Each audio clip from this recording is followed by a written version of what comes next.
What is up, wrestling fans? Welcome to a combo edition of the Smark Out Moment Smack Talk Hot Tags and Pay-Per-View Point predictions of WWE Saturday Night's Main Event 38.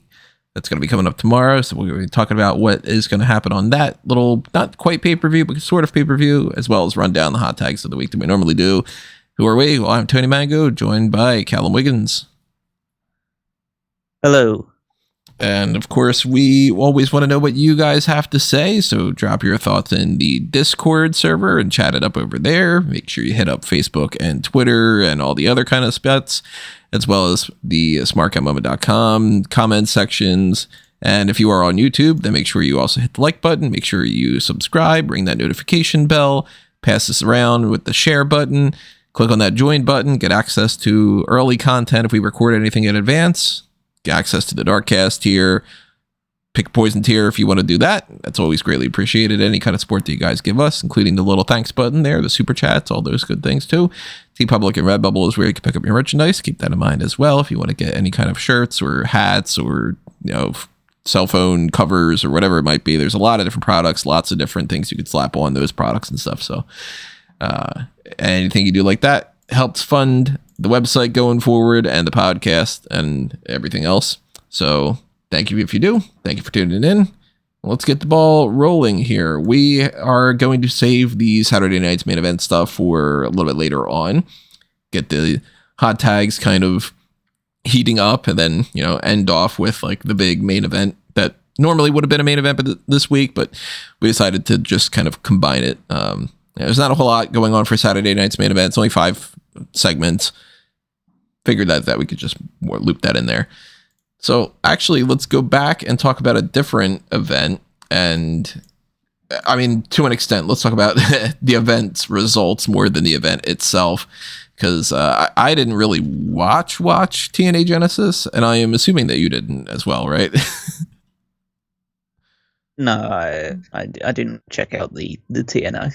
Yeah, but there are some interesting things that have been happening in TNA as of late, and it's not just entirely the agreement with WWE and the partnership that they have going forward, but now that I'm, paying a little bit more attention to these kind of things, and to a certain extent, I mean, like I still, I couldn't tell you what happened in the Frankie Kazarian and Leon Slater pre-show match other than Kazarian won, or, I don't know the context of Josh Alexander having his thing with Mike Santana and getting beaten up this week on Impact and all the other kind of things that go along with that. But there were some interesting things that happened on Genesis. On the pre-show, McKenzie Mitchell is now a part of the team, and that's good to see that she has bounced back in that way. She's going to be a ring announcer though, which is different from her backstage interviewing thing. So I didn't quite pay attention to exactly how her ring announcing was, but I always thought that she was really talented. I don't understand why they got rid of her in WWE to begin with. So I'm glad that she is working back in like this kind of wrestling capacity. And, hopefully that worked out for her. Did you see anything about the NXT people that showed up in TNA for that? I know of certain people that were there. So Shanti the Adonis turned up for the opening dark match or pre-show match against and lost to Jake something. Mm-hmm. So Ariana Grace was there to be like, I'm going to claim that I'm the reason why this is happening, and I deserve all the credit for this partnership. So it was kind of funny. They had Cora Jade's now like locked into a thing with Masha Slamovich.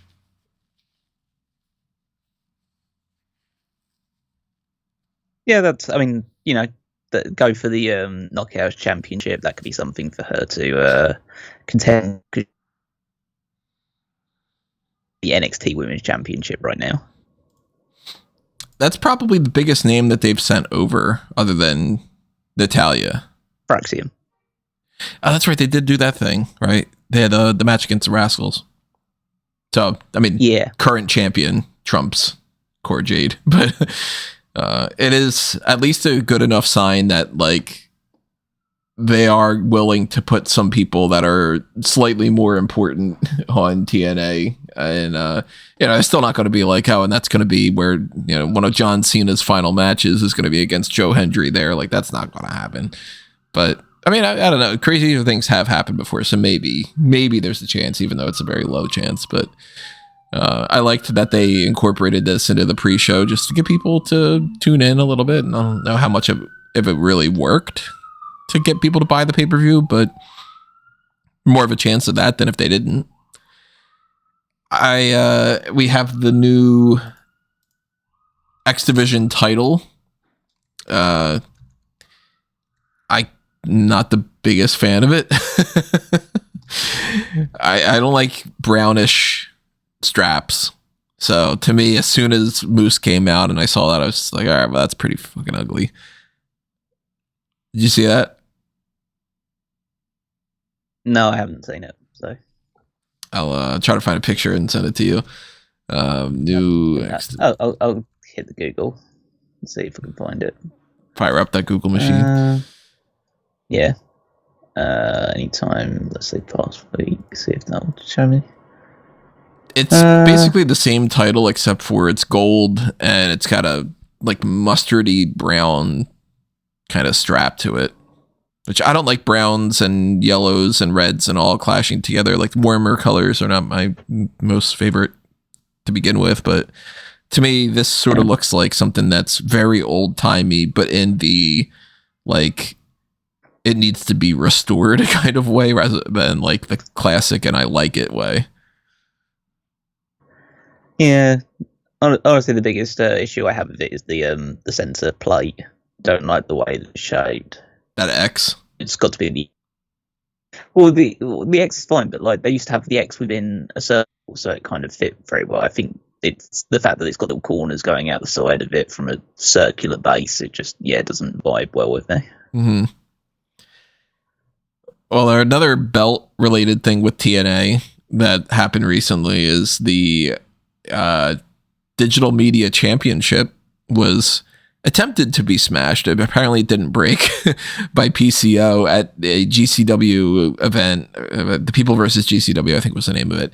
That was happening at like the same time as this, where I guess he's not going to be a part of the company anymore. And he decided to just come out and be like, fuck TNA and try to smash this championship, which they've now given to Steph DeLander and said that she won it through the divorce. Yeah. Because you just assume that some sort of angle that they're doing in preparation of doing something between GCW and TNA in the future. And then it was revealed just going on. I was like, oh no, it's legitimate because he essentially got released by TNA at the end of his contract. They didn't want to re-sign him, and so he just came out with the title that he'd had. Apparently, it was a replica version of the title rather than the title itself, because TNA still have possession of that. But then just came out and smashed it up and talked about how shitty TNA are until they cut the feed on that part. So yeah, PCO's done a good job of potentially making himself a persona non grata, at least in TNA side of things, and potentially, I mean, it's something that could work in his favour with the GCW side of things. So maybe that will help extend his push and make him a more interesting prospect there. But it could also completely backfire and say like, oh, we can't really trust this guy because if we let him go, what's he going to say about us? That kind of attitude. So yeah, you take those risks sometimes when you want to try and get yourself over in the most interesting way possible. It definitely got people talking about him, which sometimes that rule is, there's no such thing as bad press. And then other times that's exactly the opposite of what you want. So you can't look at people talking about that show.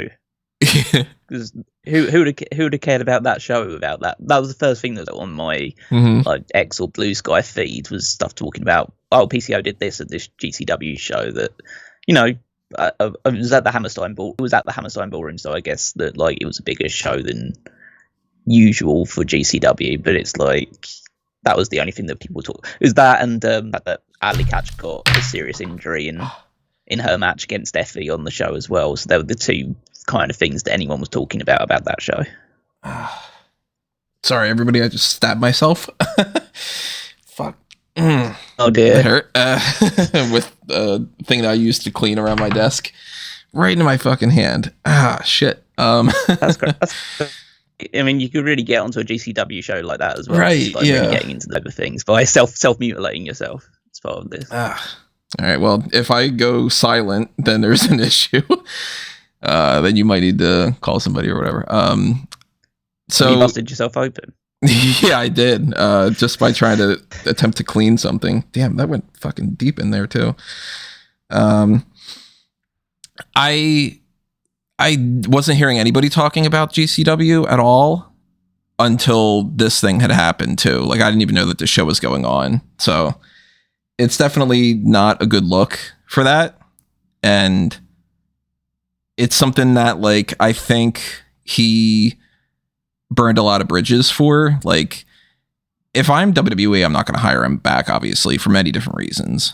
And if I'm, AEW, well, I don't want to take the guy that just did that and give him a platform.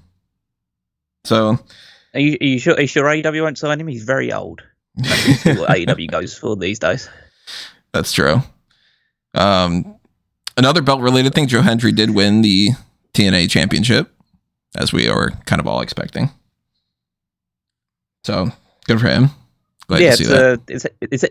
It seems like they kind of missed the peak opportunity. He seems to be on the call off in terms of just general popularity. But, if he appears in the Royal Rumble and is holding the title when he goes in, then people get excited about that. So, all the more reason I think that he is going to. You figure a couple months ago, he was talking about somebody, I forget who, like, if it was just like some random person or whatever, but this probably was like calling out that he had been cooling off, and he was like, you're going to feel real stupid in 4 months when like things are, like going great or something. And that pointed to right around Royal Rumble time. And I was like, all right, well, we've had this partnership. We've had the TNA Knockouts champions show up. Like, I'm fully expecting Masha Slamovich to be in the Royal Rumble and for Joe Hendry to be in there too. That's cool. They would be good options to open it. And yeah, that would be good. And partnership. I think we might be having some audio issues on your end too, where you're cutting out a little bit here and there. I think that might be like an internet thing. This is we're having some problems on this episode between that and me stabbing myself in the middle of the podcast. If at any point I'm cutting you off, it's for that reason. So keep that in mind, and I'll try to compensate for that too. The other thing that happened on this show, though, that really big talking point, the Tessa Blanchard chance, or not the plan chance for Tessa Blanchard, but the she's a racist chance. Credit to them for not letting her. If the shoe hits, then chance it. Right. It's, you can't deny that that's not something that's following her. It's like you can't do those things and be in that kind of a position and not have people be upset with you. You can't just say move on and deal with it. And we don't know behind the scenes anything that's happened and all the other kind of things that, you could throw out all the allegedlys and so on and so forth. But I haven't heard of anything that said that she's made amends. If anything, I've heard that she potentially hasn't made amends. And that's already not a good thing to be no, it's okay. She didn't do anything to make up for it. And, I'm curious to see if that is going to continue as time goes on and if that's something that's going to keep following her or if it was just that crowd that night. I mean, it depends because she's now back in the public eye, and so there's now the opportunity to do it. It's whether she continues to do well, because at least by all accounts, as I didn't watch the show, but apparently the match was very good. So if she continues to perform well, then maybe that stuff will start to go away or start to have a less of an impact. But otherwise, alternatively, it's really fun to chant at her, so they might just continue doing it. Well, she hasn't been on a live show that they can't potentially edit since then because of, the Impact tapings or something, if that's different scenario. But anything else that happened on there? I mean, yeah, what's what it was. I didn't really see the show to be able to talk about like the quality of the matches and everything. I wasn't paying that much attention to it, but TNA related stuff isn't something that we usually cover super deeply in detail. So the fact that we got like 10 minutes out of that is actually kind of crazy. Outside company type things, though, another thing to talk about, that Baron Corbin has filed a trademark for what seems to be the ring name that he's going to use going forward, which is Bishop Dyer, Dyer. Okay. Yeah, sure. Do we know anything about the I guess the context behind that name, rather than going with his actual name? Nothing that I'm aware of.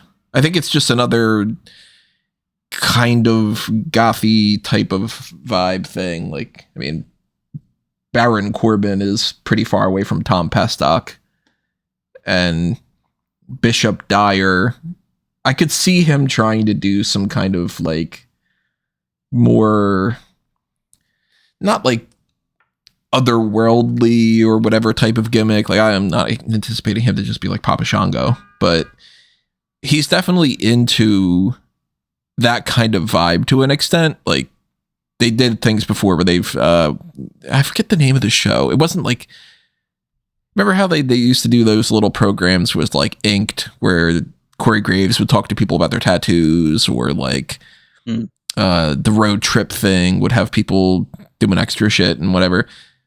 They had something one time, and it was like Corbin talking about how whenever he's on the road, he goes to these like Ripley's Believe It or Not type areas, and he goes to museums of like macabre memorabilia and all, and he's like, oh, I own these types of skulls and so forth. I could see him doing kind of like a Mordecai, Kevin Thorne type thing. That wouldn't shock me. Yeah, because that's always a formula for success. Yeah, is going the Mordecai Kevin Thorne route. That guy's always has been in demand for years. Like, pops up every now and again at some random like WrestleCade or something like that to sign a couple of autographs and go home for the next 365 days and turn back up again. But yeah, that's like it's an interesting name. I thought he would be, with the fact that he did that that match at the GCW show with what's his name, Josh Barnett, Bloodsport thing. I assumed that he was going to lean more into the MMA route rather than go, or like the bare knuckle boxer route rather than go into the more gothic side of things. And I think the name could go into that as well. Again, the name itself is, I think it's fairly generic. So yeah, it could definitely be the macabre thing that you're talking about, but it could also just be, I just don't really like going with Tom Pestock, so I'm just going to go with a slightly different name, but I'll still just do the same stuff. Yeah, that is always an option, that it's just Bishop Dyer and he's like coming out there in boxing gear, and yeah. I mean it's good to like, because if it does have a bad match, or it has a match that is particularly boring, which the former Baron Corbin is prone to do every now and again, they can start chanting, "This is Dyer." It's a dire situation. Yeah. So keep an eye on Bishop Dyer. If you ever see anything about him being on a card, that's Baron Corbin, everybody. Quick hot tag. Congrats to Dragon Lee and his wife for the birth of their daughter. Always good to hear those kind of things. Mm-hmm. We've got this WrestleVotes thing about Nikki Bella, that she might be returning to WWE soon. And I don't exactly know what they would do with her at this point, other than to just like put her out there and be like, hey, everybody remember Nikki Bella? Then she has some shitty feud with somebody or whatever. But like, you're not going to do the Bella Twins act. And that's really where the money is. Even though Nikki Bella is the one that like had more success overall, she's not going to be even as good as she was in the ring before, which is not saying a whole lot compared to a lot of other people. And I don't know if she's even healthy enough to be able to do that. So that's already an extra thing. Like, I'm not interested in seeing a Nikki Bella that can't do even as much as what she did before in a prominent spot in 2025. What about you? I mean, I wouldn't exactly be excited about it because, as you say, she is likely not in ring shape. She hasn't wrestled for a long time. She has serious neck issues. She seems to have been in a rough situation for the last year or so with the whole breakup of her marriage and the like domestic violence accusations on both sides surrounding that. But you know, she is a name, and like she could come in and just do a few spots here or there, and if she is healthy enough to compete, then she probably doesn't need to do too much to get people interested. You know, the bar's slightly lower in terms of, people describe it's quite nicely. So the WWE bar for wrestling is higher than some people would imagine, but is lower than, you know, AEW and other areas where like ring work is super important. So she's got star power and she'd be able to get over limitations in ring. But yeah, I don't really know what the long-term plans for her would be. I imagine it would just be a short-term thing. But if they feel like that she can offer something in just, you know, a one-off feud, maybe do like a Trish Stratus run that she did a couple of years back, then like maybe they'll try and broach that and see if there is any kind of any fan interest generally. I guess let's say if the fans are interested and there's enough support behind Nikki Bella, then they'll do it because they don't really have they're hot right now. They're in a good place, so there's no real harm doing it. I know if Rob was here, Rob would be talking about how this is a no-brainer and they should be doing it because Nikki Bella's Nikki Bella, and so I'll channel that little bit of it as well. So like, and they might as well do it. I won't be watching. So there's definitely the fan base that is out there for Nikki Bella that will follow her and will be excited to see her back and, you know, do whatever she decides to do. Whether you would assume that she'd probably be back into the ring and not hosting a show or, well, WrestleVotes specifically says that the return would be to Bella returning to action. Right. So, but then again, they're also saying that like they can't even figure out plans for Alexa Bliss to come back. So yeah, that's another story that went around this week of like, she's ready to go. They've got a plan in place and whatever. Never mind, we're pulling that entirely and it's all starting back over again. And seemingly, I guess, because they're trying to negotiate a new contract situation where they want her to use her old contract. She wants a new one. Don't blame her. You know, she probably wants to spend more time with her kid. And well, also, like, everybody's making shit tons of money. Of course, like she should want a new deal and try and get some decent money off the back of that as well. And also, like, it seems like the weird thing, like scrapping all plans of the return. It's like, surely, like, we all knew what the route would have been to come back in. Like, why were there multiple plans, or why were there a lot of plans or different choices available? Surely the plan was just go into the White Seas because they're really struggling and you've got connections to it. So, but yeah, if they're at loggerheads over the contract, then yeah, she should continue to fight for it, and fight for the opportunity, because the other people would. Well, I think AEW would take a punt on someone like Alexa Bliss if the opportunity became available. Yeah, I mean, she's somebody who's a very established person, multi-time women's world champion, great talker. She's still pretty young, all things considered, too. Not that she's, I'm sure, not going to be around for, until she's in her late 40s, early 50s, still wrestling. I'm sure she would stop well before that, but like, she looks the same as what she did. So it's not a matter of that either for the people that are like just purely into the TNA aspect of women's pro wrestling. And there's no real downside to having her in the company. And I'm sure she understands that as well. And that's why she's like, well, if you want me back, I mean, you're going to have to pay a little bit more. So hopefully she gets her money.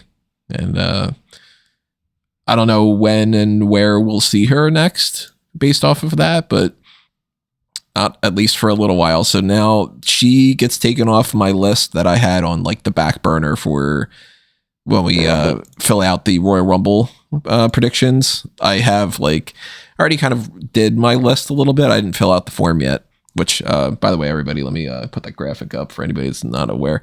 Royal Rumble predictions contest is up, and the form is available for people to vote on and test their prediction skills. I had her down on the sidelines as like, maybe I'll insert her somewhere in there and take out somebody like an Electro Lopez or something. Not anymore. Now I'm just assuming she's not going to be in there. So on the subject of different women in and out of the company, here's the talking point from AEW. Britt Baker, question marks for AEW. The stories that I keep seeing over the past few days or so, you reminded me about this ahead of time, is that Ricky Starks formally, I guess, at this point, requested his release from AEW and was denied, the way that Rey Fenix was, the way that Malachi Black seemed to have been, the way that Miro potentially is in the same boat. And that's not all that surprising based off of what we've seen with Ricky Starks, but Britt Baker is in a limbo spot as well. Some places are reporting that she's gone. Some are saying, well, she's not officially gone, but she's being held back because Tony Khan doesn't want to use her because of all the problems that are going on with her. Other places are like, she's just not being used right now and there's no problems whatsoever. And it's just controversy somehow continues to keep following her. I think in most of these scenarios, there has to be, of course, an element of like, if you're not backstage and you don't know what's going on, then you don't know exactly what is going on, what's true, what's fake. There could be people that don't like her that are spreading lies, and there could be people that like her that are saying it's a perfectly fine situation when it isn't. But there's been a lot of smoke. There's got to be some fire to some of this Britt Baker stuff that's been going on for the past like 3 years now.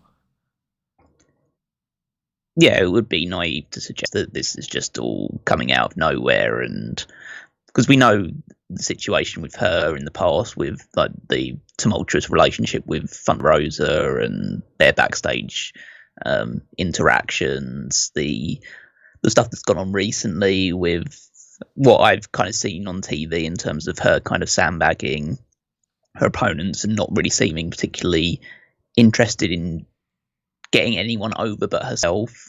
Like, again, I always come back to the last thing that she did on AEW TVs before this recent hiatus, which was in prelude to a feud with Serena Deeb, with Serena Deeb coming out just repeatedly saying who cares or nobody cares when she was entered, and then Serena Deeb had one match where she wore the nobody cares t-shirt and then lost that match, and then neither of them have been seen on TV since. So I guess there's a argument to be said that both of them are probably being called off at this point in time because of that situation. I'd say I don't know because we don't know what the real situation is behind the scenes. I'm sure there are certain people that would be happy to see the back of her. There are certain people that probably do like her and would want her to still be there. It's probably a mix of things. It depends on who you talk to, what the kind of context of the reporting is.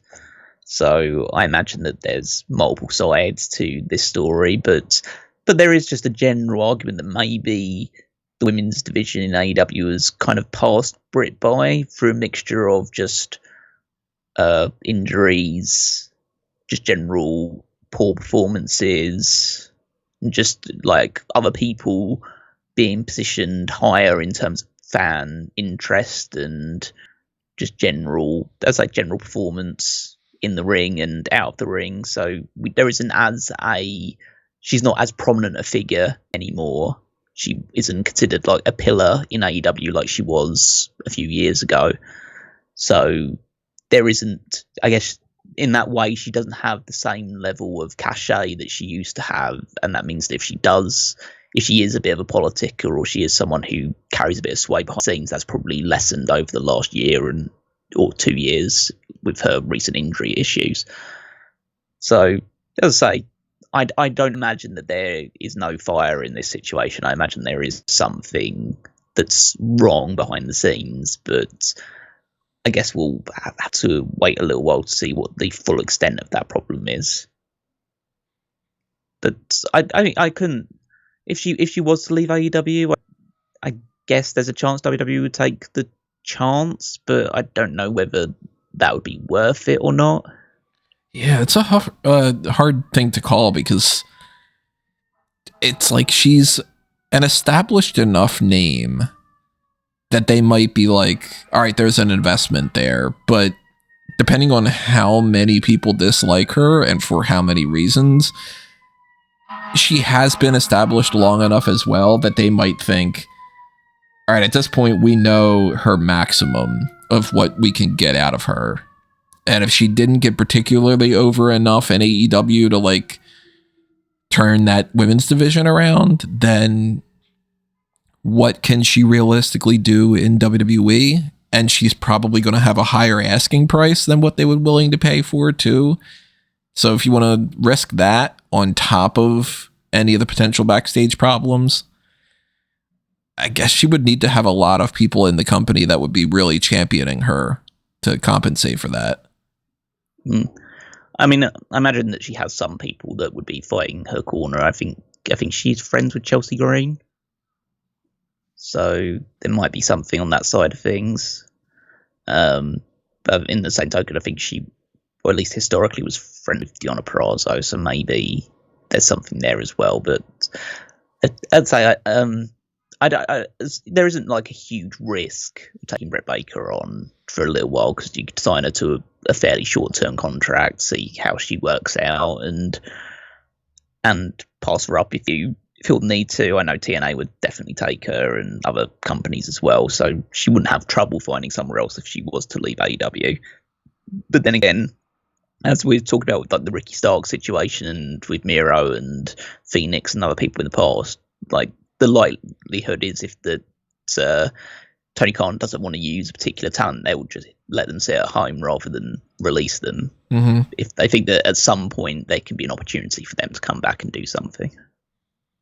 Yeah, so it's something to keep an eye on. If we end up seeing her gone for a considerable amount of time, then that might be an indication that she might be kind of on the outs. And if it's just a matter of like, a couple weeks from now she shows up and she's firmly in a program with somebody, then that's as good of an indication as any that like things are fine and she's, creative has nothing for you type of response going on with her. Yeah.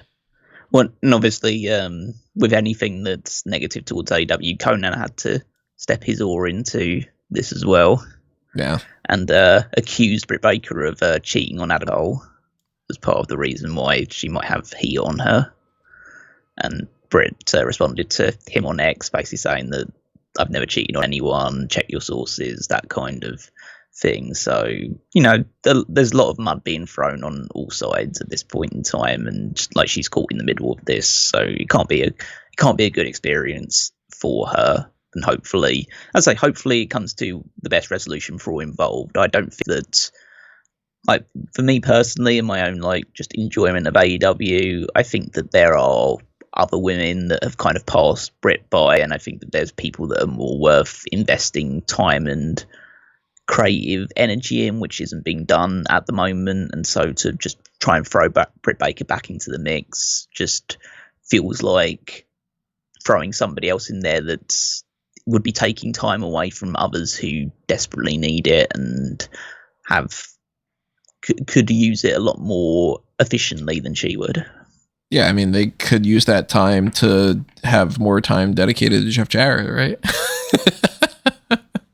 Yeah, I mean, well, yeah, that's actually let's balance the book a little bit, because it's a case of like we got a lot of old men taking up a lot of time in AEW. Let's hire some older women to be in this as well. Let's hire bring Victoria in, bring Molly Holly in, all those people, and just like sign them to contracts and make them the champions and have them take up like 30 minutes of TV time. Because like what's like Lonnie Kai up to now? Like yeah.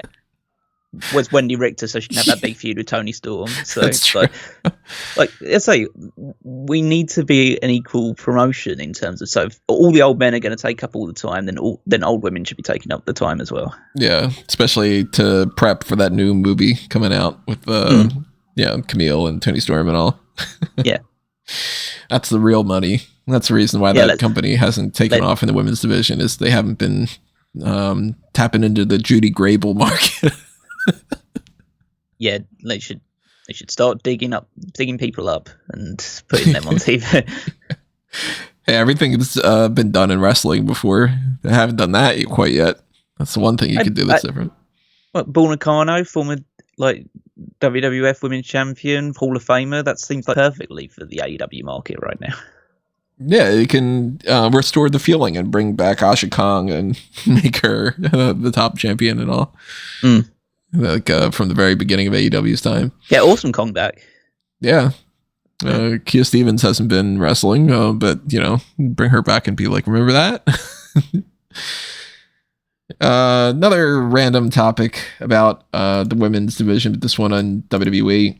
We do have one other confirmed trade with this whole transfer window. Bayley is now a part of the Raw roster, which, again, I'm curious why they are choosing to say certain people and why they're choosing to not say other people, but to play around with it and be like, Nia Jax is going to predominantly be wrestling on Raw, but we're going to say we don't know if she's a Raw superstar. Whereas Bayley, they're like, yeah, she's on Raw now. And it's like, you're hesitant for some, and the other ones you're like, that's a definitive yes or no. And I mean, Bayley being on Raw is good in some ways. She gets away from Tiffany Stratton and the people that she's been having feuds with for all this time. But then, I don't know. I mean, there's how many people are on Raw that I really want to see Bayley interact with either. So I guess if anything, this just kind of indicates more than likely Roxanne Perez is going to be on Raw. Yeah, I mean, I guess the biggest thing about that is, well, first of all, what's the kind of real purpose of Bayley moving over? Is there plans for her to maybe be the one that fights Rhea Ripley for the title? Not just necessarily at WrestleMania, but in the build-up to WrestleMania, or even at WrestleMania. And I've heard the talks from certain people inside saying that that there's a lot of people pushing for Rhea Ripley and Io Sky to be the match at WrestleMania. But I would say that the bigger thing is that there seems to be like a severe lack of star power on the SmackDown side of things. I know the likelihood that Charlotte Flair will probably come back and be on SmackDown, but like she'll probably end up feuding with Tiffany Stratton for the title. You still got Bianca and Jade Cargill, and you've got if they were going to do something with Bliss and the Wyatt Six are supposed to be on SmackDown, so maybe they were banking on that a little bit. Well, I think they need to get someone. SmackDown need to get someone from Raw. Yeah, to go over, but I mean, maybe Liv Morgan, or like put Liv, Dom, and Raquel over there on SmackDown instead, like as a means of helping speed up the breakup of the Judgment Day, which should have happened feels like a year ago, but it's still just clinging on. So then moving over to SmackDown could do something, and they could go after. Well, it's the right now is that both the women's champions on SmackDown are heels. I guess technically heels, even though Tiffany Stratton mostly gets babyface reactions at this point, and arguably Chelsea maybe does as well. Because right now we're in a weird situation on SmackDown where literally Chelsea has only feuded with Michin over this US title. Yeah, that's the point that they even it seemed like they were going to try to set up BFAB to be the next challenger. And she's like, fine, I'll have a match with Piper Niven. And then if I win that, I get a title match. And it's like, now you lost. It's like got beaten in like a minute or two, didn't you? Yeah, very firmly just said, yeah, no. Yeah, and then it'll just be Michin again because they just seemingly don't have any other mid-carder that can go off babyface mid-carder that can go off that title. And then, so I don't know what other options they really have because you made Laura Valkyria your Intercontinental Champion. If you want to split up Damage Control and maybe move either Dakota Kai or Rio Sky over, then there's that possibility as well. But yeah, to say it just feels odd to just move Bayley over when the likelihood is you're probably, if Becky Lynch comes back, you're probably going to put Becky on Raw. You could call Roxanne up, then you could call her up to Raw. So I know Raw's the Netflix show, and so it should have the bigger stars and the bigger roster, but you can't just leave SmackDown with scraps because then you're just going to walk into the situation that you've had in previous iterations where like SmackDown is essentially just the complete and utter B show. Yeah, they need to start looking at the roster, and I mean it's odd that they still haven't brought up people from NXT during this either. Like, put a Kalani Jordan over on SmackDown or something. Yeah. Well, yeah. I mean, the weird thing also is like I know we'll talk about when we get. Actually, I'll save it till we get to the Saturday Night thing to talk about the Nia Jax situation. But it's just, there's just a lot of too much focus on the Raw signings at the moment in this this transfer window, which, as you say, is just a really vague and nothingy term because it doesn't really matter in the grand scheme of things. We're only a few months away from the draft taking place, or the likely time the draft will take place anyway. And like the Royal Rumble, pretty much everyone fights each other anyway. And at WrestleMania, there's always the possibility of that happening as well. So, it doesn't seem like there was a huge need to have to swap Bayley over or the Y6 over or anything like that. They could have just done it and no one would have really batted an eyelid. Yeah, especially with this transfer window where they didn't really set any rules, and this is the first time that they're using that terminology, so they could just be like what we had said before, which is just transfer window equals from January up until Mania, everybody can swap around at any moment for any reason, and it's fine, shut up about it. For them to just be like, and then here we're making definitive moves once in a while is very strange to me. And for some reason they just said, hey, we need to put Bayley over on Raw and just keep her on there going forward, instead of maybe we'll start putting her on Raw and starting a feud with, I don't know, Pure Fusion Collective or whoever it might be that she's going to feud with. But keep an eye on that as well. Some of the stuff on Monday Night Raw that goes along with that, a lot of it's just like, kind of do nothing stuff. Yeah. Rey Mysterio beats Kofi Kingston, and there's the thing with LWO and whatever. American Made, though, has a storyline going on right now. Creed Brothers want to go after the tag titles, so they're going to have some match in the future with the War Raiders. Cool. But Chad Gable started to talk to Dominik Mysterio about how he can solve his luchador problem, as he called it. And Dom gave him the number of somebody, we don't know yet, to be like, this guy will help you.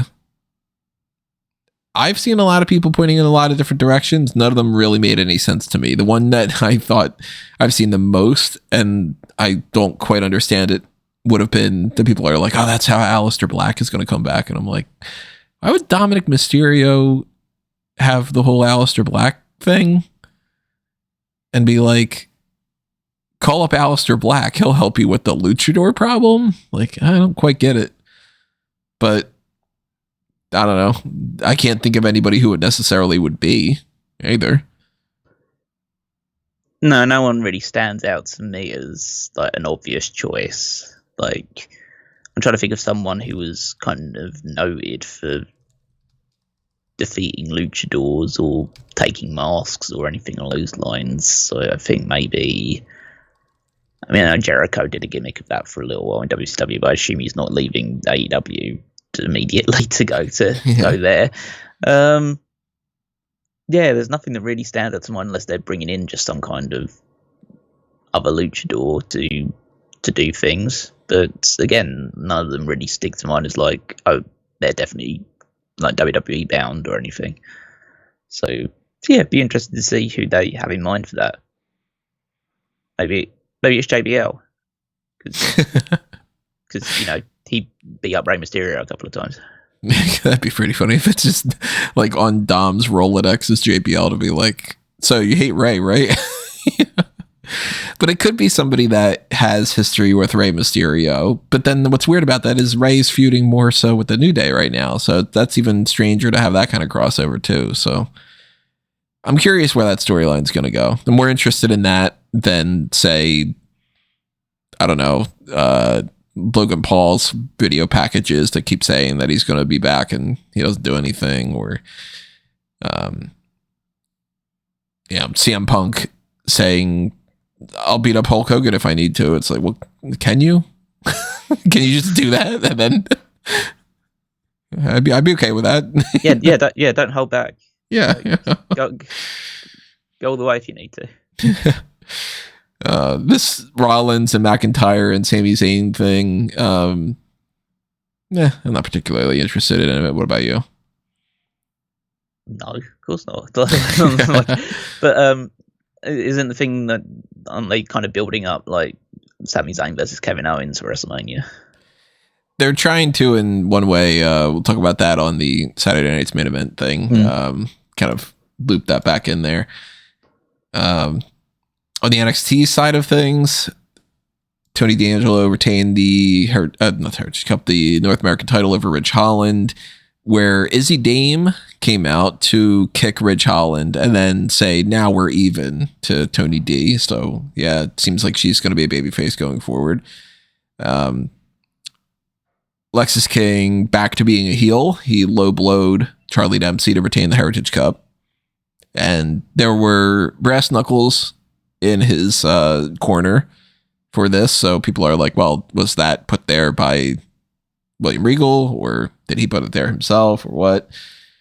So they're going back and forth. We're very wishy-washy about who's babyface and who's heel in that story, which is kind of interesting. And then at the same time, it's like, I'm kind of getting a little bit of a feeling that they really don't know where they're going, and that's why they're doing it. Not that they want to tell a story of like Shades of Grey, and more so that they're like, I don't know who to root for. How about this week we go that way? This way we go it that way. Tyson DuPont and Tariq Igwe are now seemingly just like in a stable with Wesley, who got a slap to the face from Trick Williams. They're going to have a match next week in Atlanta. And Trick is back into like having a stare down with Obafemi at the end of the night. So he definitely is going to want to have some kind of a match for that. I'm assuming that means Vengeance Day is probably going to be Trick Williams versus Obafemi singles competition. Maybe Eddie Thorpe gets involved though, or something. Though I don't think that they should do a triple threat, but we'll see. Bayley had her whole thing. Carmen Petrovich had her whole thing. I think they had the brawl, didn't they, between like Bayley and Julia against Cora and Roxanne. Yeah, they're gonna have a tag team match next week.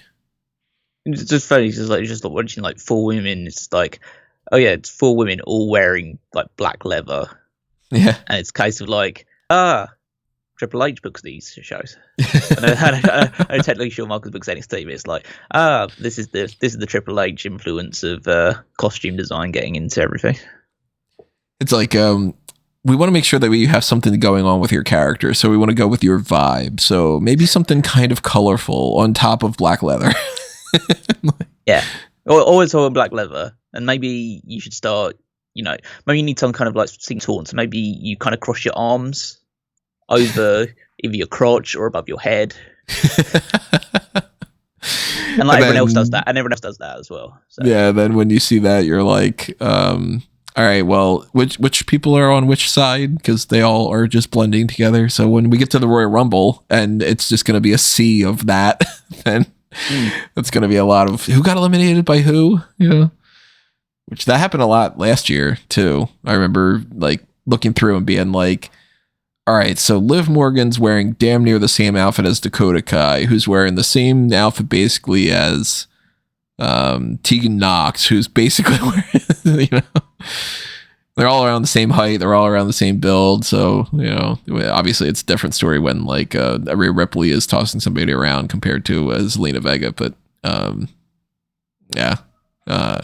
very same on the color spectrum on that front. There was a thing with Kel Dixon on this episode where Andre Chase was talking to Hank Walker and Tank Ledger.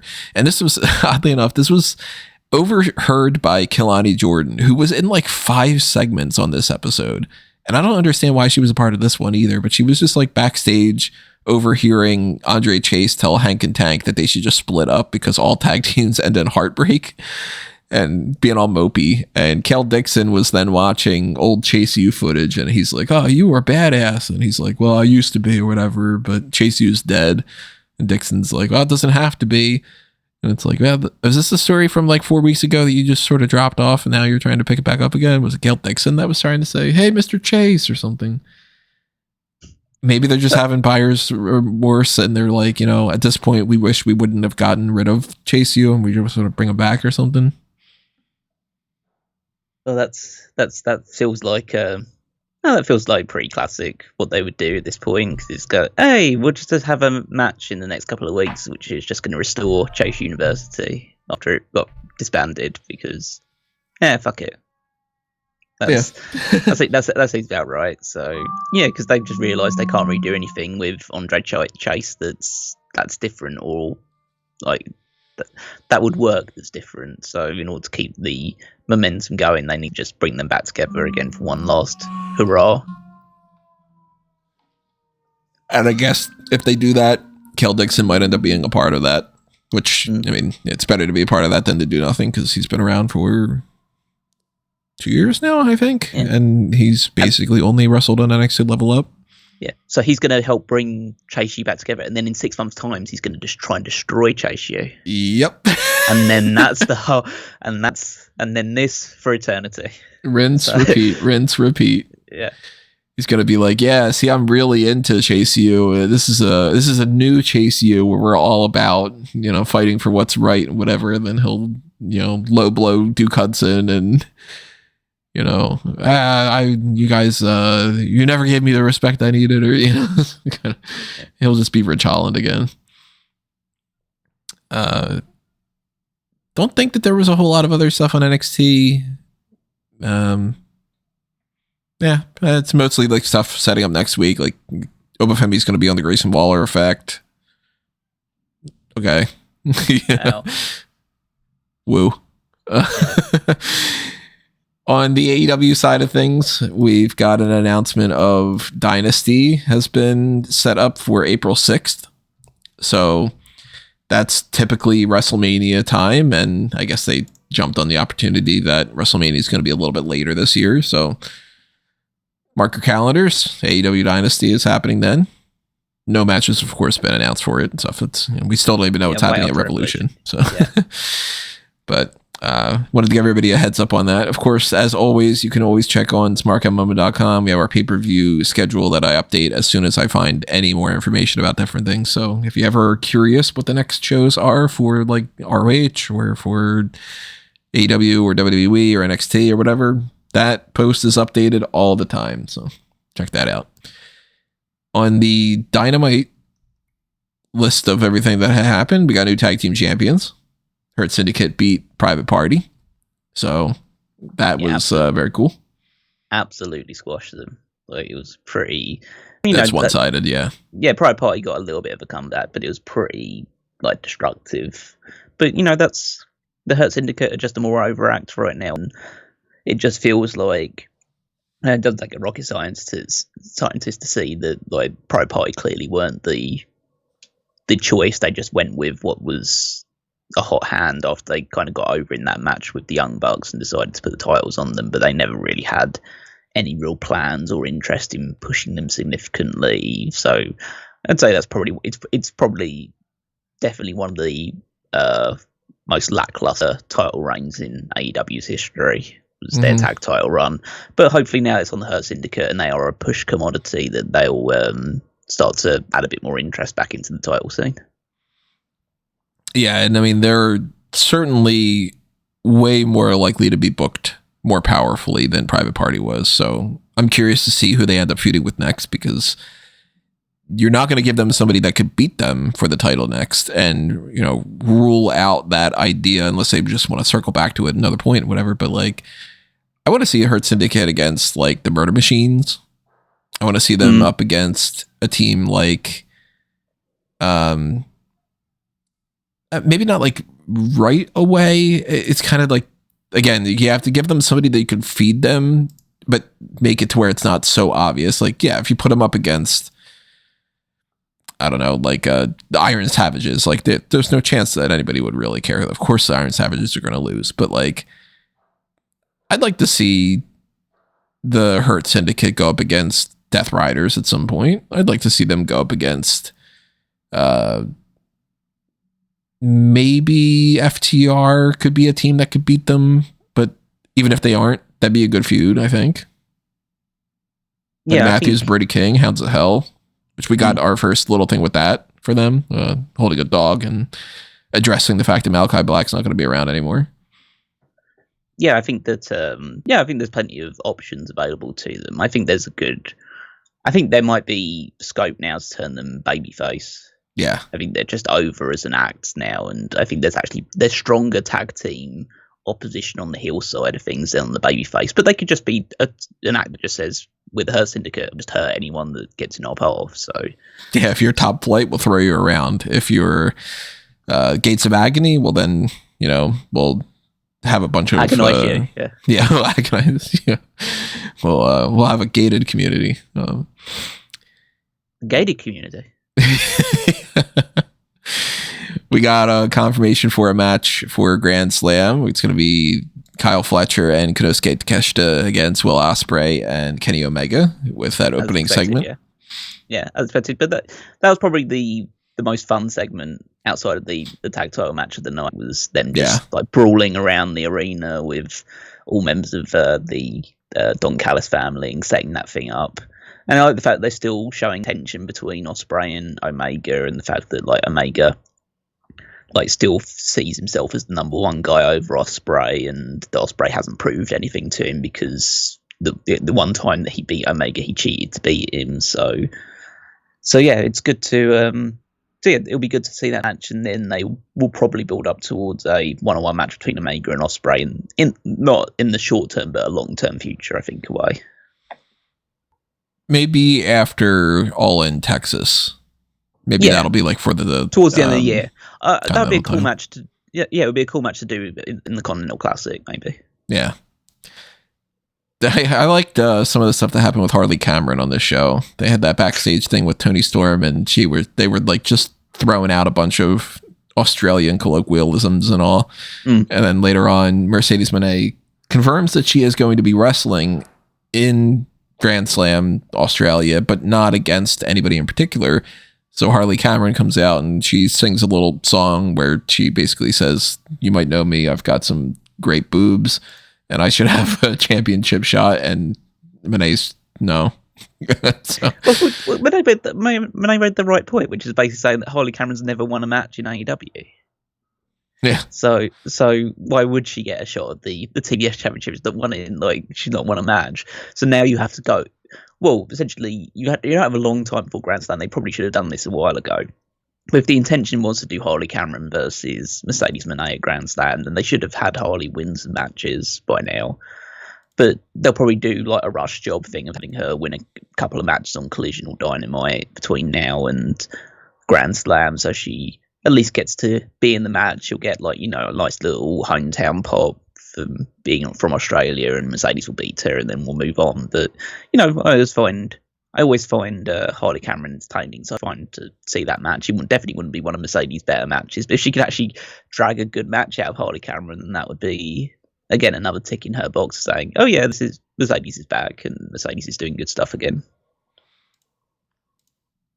And then we had the setups for next week and so on and all with like the New York Minute thing. Big Bill's going to have a match against Powerhouse Hobbs and kind of continue that, which that has gotten me to be like, oh, you know what? Maybe the game plan here is Hobbs ends up beating Jericho to win that ROH World title. Yeah, I mean, I'd be cool with that, having Hobbs beat the world champion. Like, that's a As I say, they need to do more with Ring of Honor, but him holding the title could be a good opportunity for him. I think that's a good title to kind of test things out a little bit. Like, he's already been a mid-card champion in AEW with that TNT title. And you've got people with the International and the Continental Championship that are already in a spot that you don't want to just, like, you know, why take it off of Takeshita right now, for instance, or why take it off of Okada? So if you don't want to just give him back the same title he's already had, which at this point, that's also on Daniel Garcia, so why would you take it off of him right now too? And it's a bit of a leap to make him be like, okay, he's going to be the guy that beats Jon Moxley, and it's going to happen right now. We're all waiting on Darby Allin to do that for the most part. But Moxley is going to hold that for a little while, and they already did that match. So what else can you do? Well, Jericho's right there. And if Hobbs is not a particularly great world champion, top of the food chain, it's ROH. It's like giving somebody the NXT championship and seeing if they can do it. I think that's a good spot for him. I'm actually going to be kind of rooting for that to happen now. Well, yeah, I'd definitely be rooting for anyone other than Jericho holding a world championship. So, Christopher Daniels addressed his retirement with a promo where he was in a neck brace and said to Hangman Page, I hope you're happy, and I'm never going to wrestle again. You win. And Page looked upset about it. So I guess we're kind of like swinging that pendulum back to more babyface Hangman. Yeah, this was a good segment of the show where you had Hangman Page just destroy this jobber after just cutting off MJF. Because the whole story after that was that MJF came to the ring for a promo about Jeff Jarrett and looked completely checked out doing it because that's just MJF's vibe right now. But then Hangman Page came out because he was supposed to have his match, and I guess MJF coming out with his promo interrupted that. So yeah, he told at least Jobber McJobberson to leave the ring, and yeah, at least sowing some seeds for an actual match that I would be interested in seeing MJF in the future.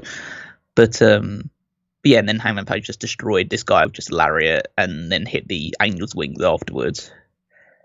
But then when Christopher Daniels said that he's he's retired now, it's like you could see the confliction in Hangman Page about he's got so much anger inside of him, but that anger's now cost someone his career. And he, I think deep down, the whole story is that he is a good guy, but he's now just been so clouded by his rage against everyone that it's now going to start affecting other people. And so yeah, I think this is a good transition point, or at least an early stage start of him moving back towards the babyface side of things.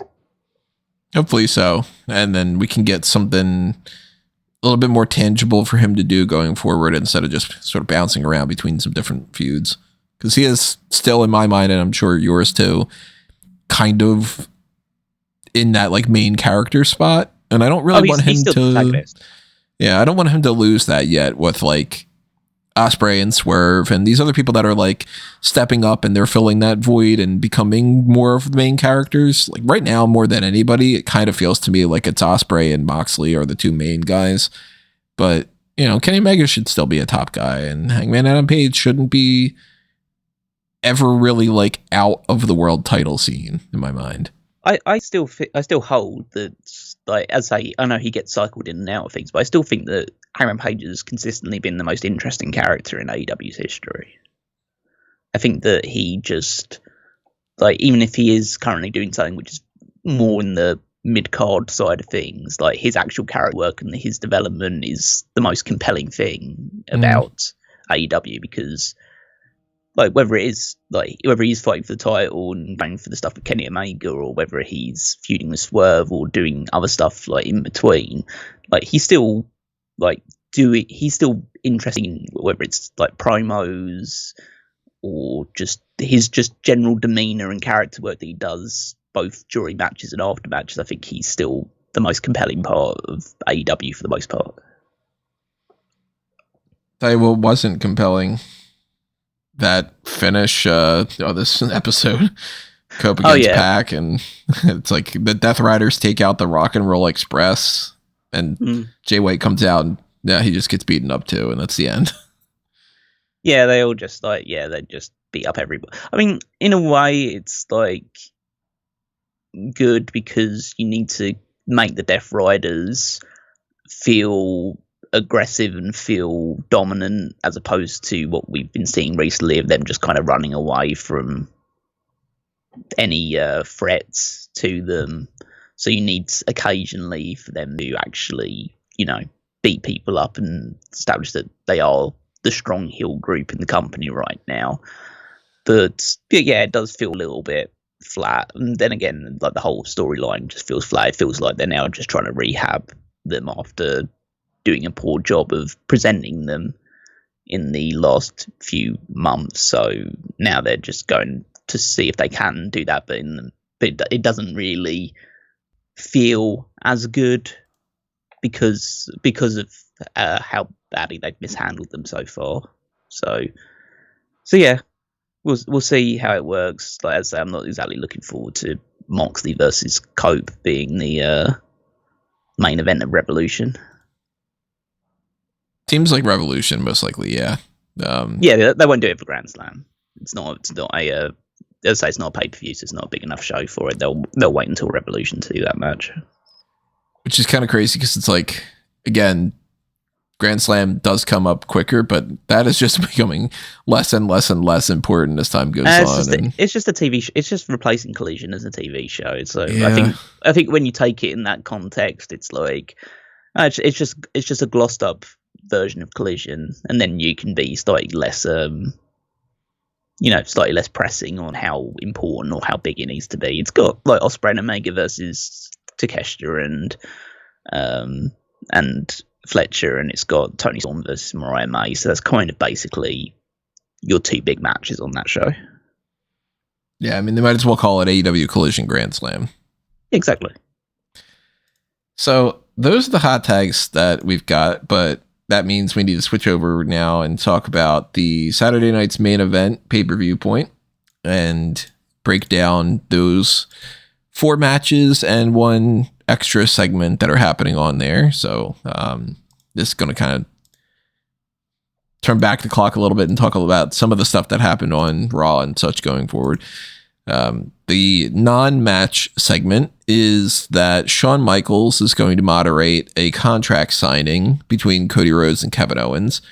And that is going to feature the idea that both of them have to relinquish their championships, not as far as like vacating their titles, because first off, one of them's not even an actual title reign. And the other one is like, they're not going to have Cody Rhodes, get rid of that. They are handing over their belts to Shawn Michaels. So that way they spend the next week without them. And then when we get to Royal Rumble for their ladder match, they hang them up. And I guess we're getting, the both titles up there for somebody to grab, which I'm assuming firmly is going to be Cody Rhodes. But they did put it out there on Monday Night Raw that Kevin Owens came out and said, I'm really rooting for Sami Zayn, for him to win the Royal Rumble, because you're my friend and you deserve it. And hey, when you do that, you can challenge me and we can have our singles match for the world title at WrestleMania, because I'm the rightful champion and I'm going to beat Cody Rhodes, especially if you help me out a little bit, wink, wink. So that's a nice little twist. I like it. Yeah, I mean, I think that, like, as people would naturally expect, that it's just it's going to be pushing towards just a singles match between Kevin Owens and Sami Zayn at WrestleMania, because they don't really have much other plans laid out for them. I mean, I thought for a little while they were going to do McIntyre versus Zayn, because the whole story is that Zayn has never been able to beat Drew McIntyre one-on-one.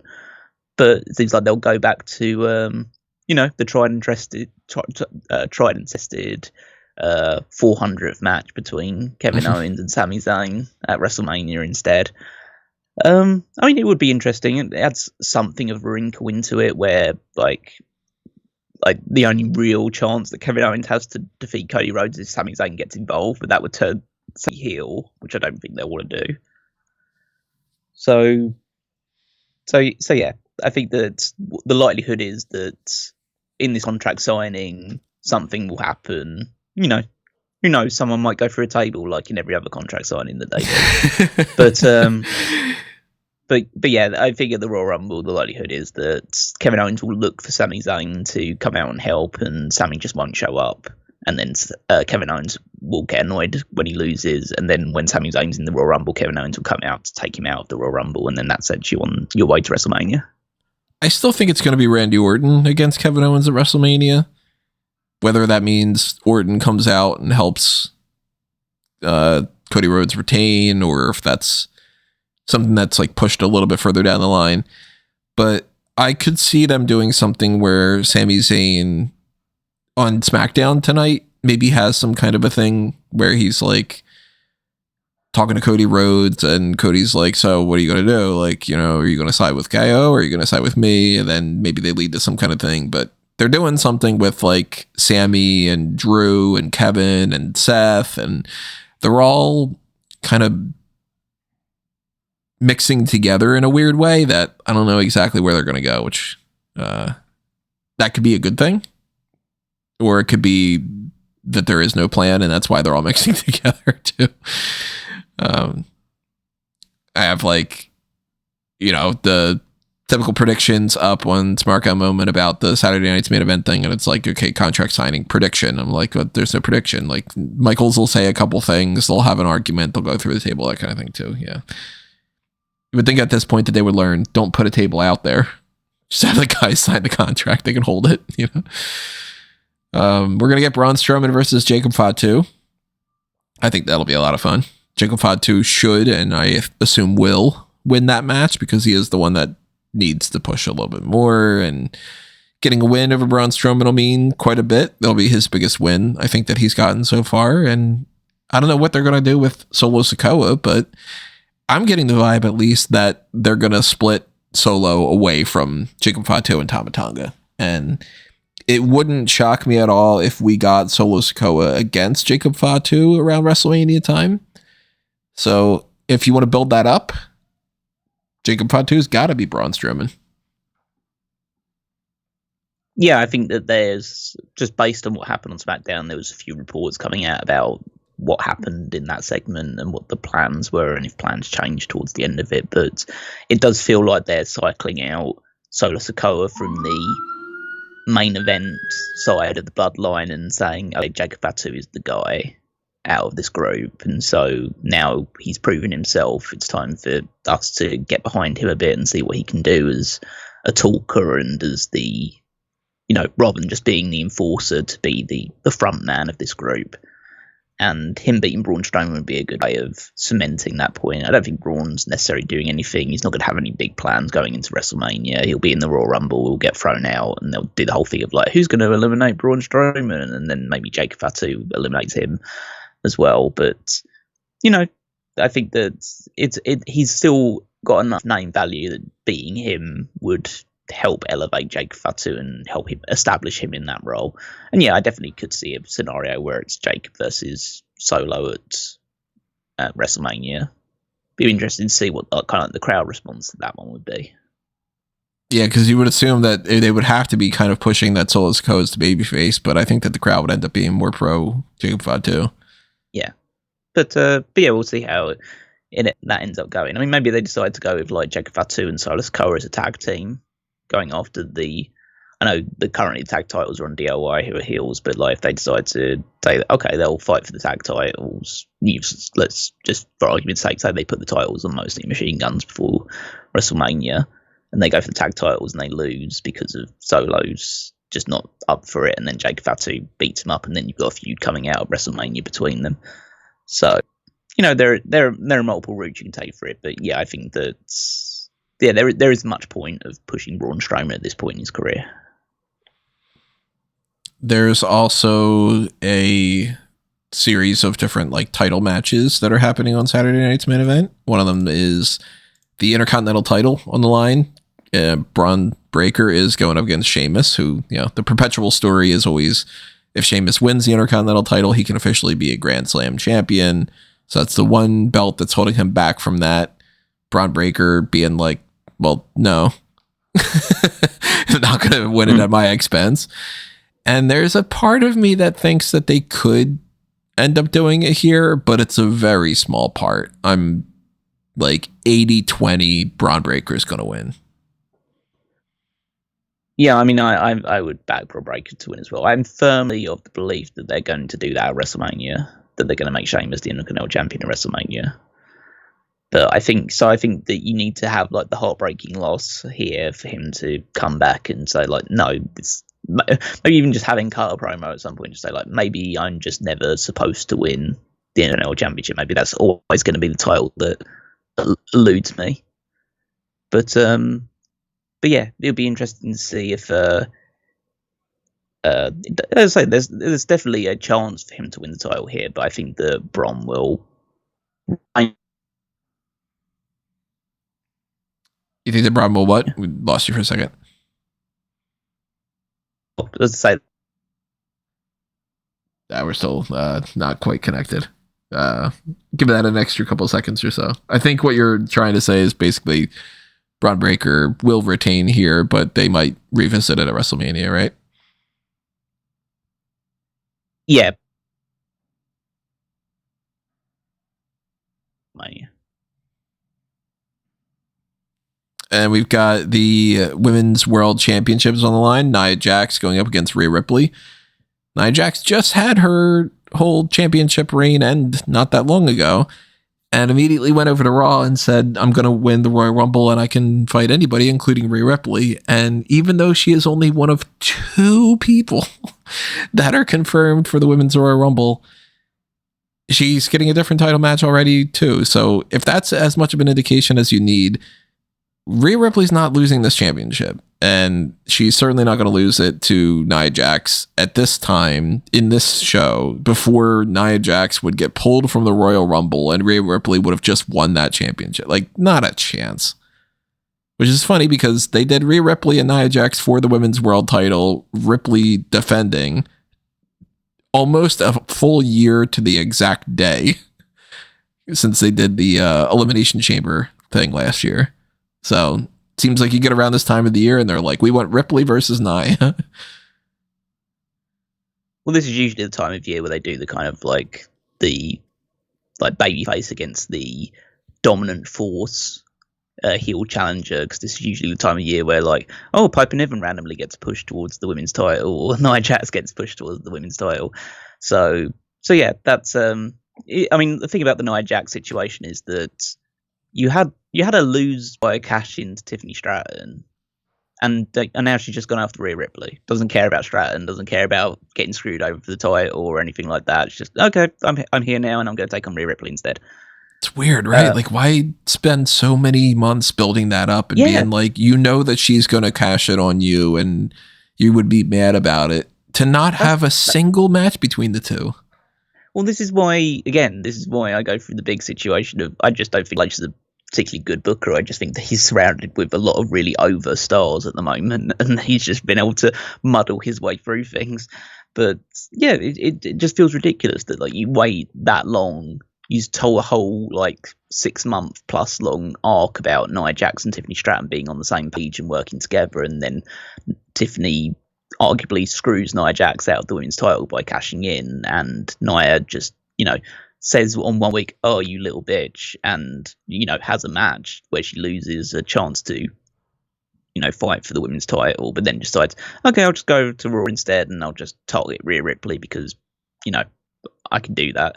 Because and even in a way, if they felt the need that they needed to switch her over to Raw, they still keep not committing to her being on Raw. Yeah. So it's like, well, motherfucker, if you really are like, we have to have her on Raw right now, then put her on Raw. So I think that, yeah, as you say, there's no chance that Rhea Ripley is going to lose this match. She's only just become the women's champion. Like, there's clearly plans for her to defend the title against someone at WrestleMania, be that a Becky Lynch, be that Io Sky, whoever they decide to slot into that position.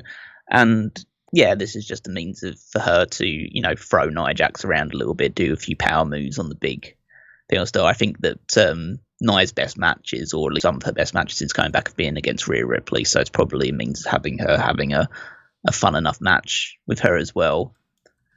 And yeah, as I say, Rhea Ripley will win. Nia Jax goes into the Royal Rumble, and they tell the same story that they're going to tell Braun Strowman of like, who can eliminate Nia Jax, and then she gets eliminated. So Probably by Jordynne Grace. I'm still hoping that Jordynne Grace is in there and does something like that. Yeah, that'd be cool. She will be. So she's left TNA. Of course, she's going to be in the Royal Rumble. Of course, she's joining WWE. I mean, it's guaranteed she's joining WWE. But I could see them being like, well, let's hold off on putting her on TV. We'll put her on as just like, hey, the newest signing after Mania. Then that would be disappointing because I'd just put her in the Royal Rumble and have fun with that. Like, realistically speaking. Even though you want everybody to kind of get their fair, their moment here and there, like, look, is anybody really going to be upset if certain people are not in the Royal Rumble? There's over 30 women on the main roster and,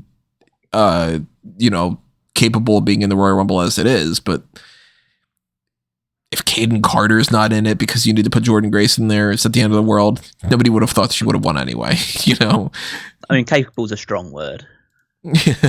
I don't know if B-Fab or Elektra Lopez or Maxine Dupree are particularly capable of being in the Royal Rumble. They can go out, but technically speaking, all you have to do is walk to the ring, step inside, and go over the rope. So if you can do those three things, then you'd send the bar very high for B-Fab at the very least. Yeah, well, I mean, you have to set it high for them to go over the top. But yeah, you take out like a B-Fab, you take out an Elektra Lopez. Maybe you don't put, if you don't give a shit about Blair Davenport, maybe she's not in it. Like, nobody is really going to realistically, as much as they're talented. Like, I like Candice LeRae, but if Candice LeRae is not in the Royal Rumble, nobody's picks change. Nikki Cross does not need to be in the Royal Rumble to do nothing.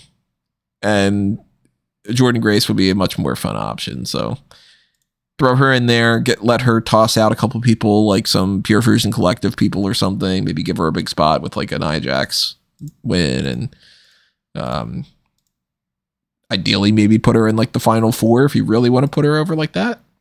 Let her toss out Masha Slamovich and be like, that's a little bit of payback for dropping the championship or something. Dude, I'd be more interested in like Jordynne Grace winning the Royal Rumble than pretty much any woman on the roster right now. Oh yeah, that would be the most fun option if it's like Jordynne Grace wins and it's Jordynne Grace against Rhea Ripley, for instance, because there's nobody that really stands out to me as being like, oh, I want Rhea Ripley versus blank. EO, yeah, that's fine, but not for Mania. I think that's more. Like, I would like to see that match on, a SummerSlam or something. Becky, we just saw it. We don't need to do that again this year. And, I'm not going to be like championing the cause of Rhea Ripley versus, say, I don't know, Sonya Deville or another Liv Morgan match or, that big crossover between Raw and SmackDown where it's Rhea Ripley versus Michin, So give it to Jordynne Grace. It'd be great. We're both going Rhea Ripley, definitely retaining over Nia Jax, and I assume that we are both going in the same direction when it comes to the other last match to talk about. World Heavyweight Championship. Jey Uso is going to go up against Gunther, who has not been booked super great in this title reign.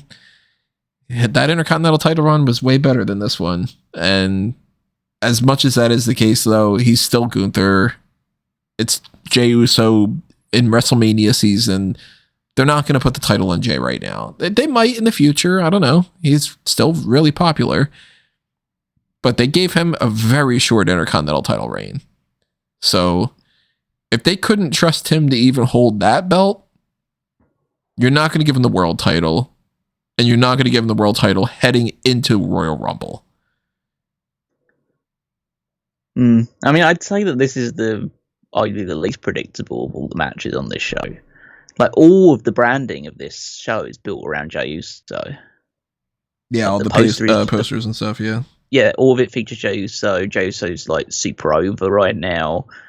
And as you say, Gunther just hasn't been booked well at all. Like, the issue with his whole Intercontinental title run, or at least the good thing about his Intercontinental title run, is that when you're Intercontinental champion or United States champion, you can literally fight anyone.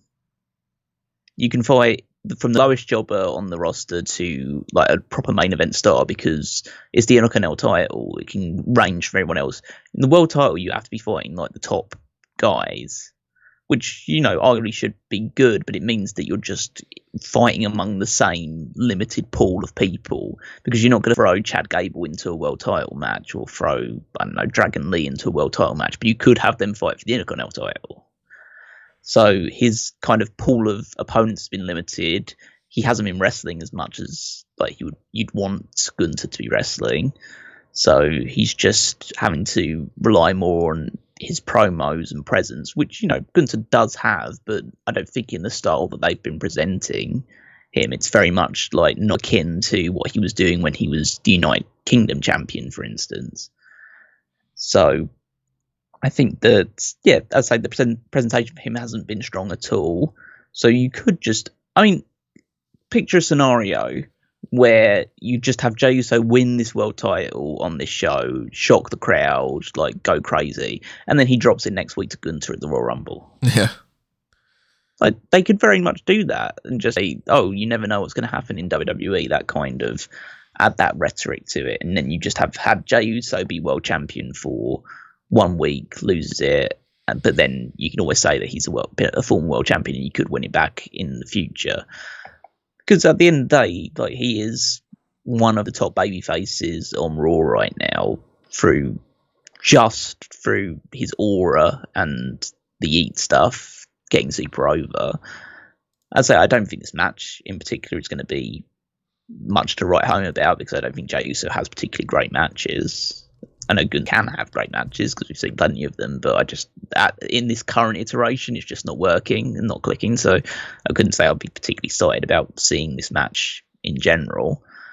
But yeah, I mean, as like, the likelihood is that Gunther retains, because the likelihood is that you're going to have Gunther defend the title at WrestleMania against Seth Rollins or somebody. But I think that I think there's a good enough chance that Uso wins the title, even if it is just for a short-term thing, just on the strength of he's just more over than Gunther is right now. Crazier things have happened. It's always something to keep in mind, but at the same time, I'm 100%, like, I have no doubt in my mind that Gunther's retaining. I think the only way that Jey walks out of this match with that championship is if they have something weird going on with Gunther where it's like he's injured or something, and no indications of that right now. So I've been wrong before, you know. I could always be wrong, and I would be lying if I said that I wouldn't be interested in the idea about Jey Uso winning that belt and where they would go. But yeah, if I'm going to open up my wallet and bet on something, it's going to be Gunther retaining. But we're going to find out tomorrow night. That's going to be from 8 to 10 on NBC and on Peacock. So tune in to whatever it is you follow the live results coverage. If you're on like EWN, or if you're on Smark at Moment, or if you are just chatting it up on the Discord or something along with that, then go ahead and do that. And we'll have the pay-per-view point post show following that tomorrow night. Of course, in the meantime, make sure that you follow all the other things that we have been talking about. Make sure that you are showing your support to things like the Fanboys Anonymous website and stuff on the link tree. Go to amangotree.com and you'll find everything over there.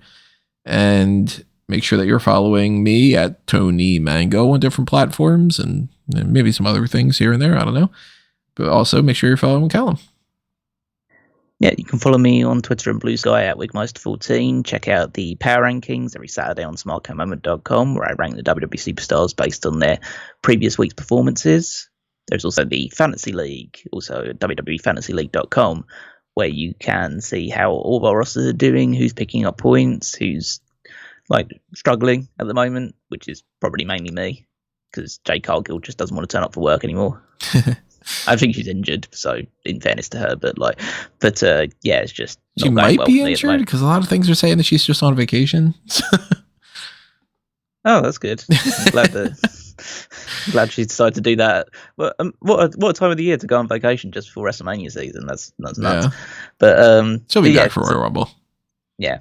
But yeah, so that's the current situation. So you can check out to see who is picking up points and who's shaping up well heading into the Royal Rumble before before we then lead into WrestleMania and crown the eventual winner. And I might as well say as well, because Rob's not here, to check out all the stuff on at Dude Felice and check out his things on Fightful and all that great stuff that he's doing on a day-to-day basis. Yeah, follow Rob, show him some love too. As we're talking about with the Fantasy League, make sure you fill out your Royal Rumble predictions if you want to be a part of that contest, which that's, going to factor into our Fantasy League, but it's an extension to everybody else as well to just take part and have some fun. We got the option of you do the same things that we normally do. Who do you think is going to be in the final four? Who do you think is going to have the longest time, the shortest time, get the most eliminations? And then the thing that I don't see anybody else ever do, maybe because I'm stupid enough to be the person that's like, let's try to do this, the number 1 to number 30 entrance things. So it's always a hectic time of the year, but it's also one of the most fun times of the year. So I'm excited for Royal Rumble to be around, and I'm excited for everybody else to leave their comments about all these things with the hot tags and elsewhere. So do that. And stay tuned for the Royal Rumble, not the Royal Rumble predictions. It's not the next thing, but that is going to be next week, Royal Rumble predictions and everything. But we do have Saturday night's main event tomorrow, so stay tuned for that. And we will see you next time, everybody. This has been another Smark Out moment, and we're being counted out.